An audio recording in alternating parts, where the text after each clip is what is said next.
3, 2, 1.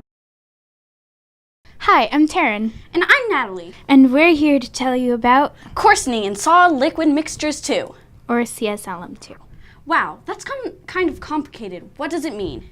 You're the one who said all the complicated stuff. You tell me. Come on. Coarsening in solid liquid mixtures 2 is an experiment on the International Space Station, or the ISS. Oh, cool. Taryn, come on, now it's your turn. Fine. CSLM2 is located in the Sample Processing Unit and the Electronics Control Unit on the ISS. Tell me more.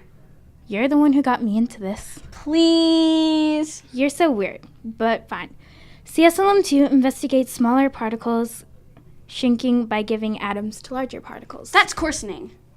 The research is done in a lead and tin matrix. A matrix is an environment or material in which something develops. Right.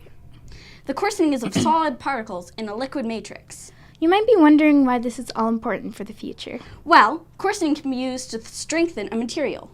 But if coarsening goes on for too long, materials can weaken. It can happen with jet turbine blades. That's why they need to be replaced. Coarsening is being used to strengthen cars and space shuttles. It's easier to experiment with coarsening in microgravity. That's why they research it in space. Coarsening in solid liquid mixtures too is important for our future. We hope you have learned something from this video. Bye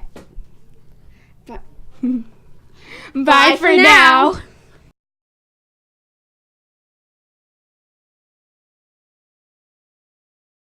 Wow, that's kind of complicated. What does it mean? Tell me more. Sus. Tell me more.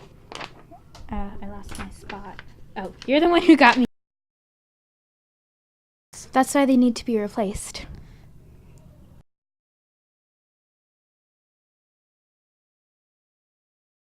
Contact Hawaii, contact 100% keen and modulation is go. Roger Hawaii, reading you loud and clear also.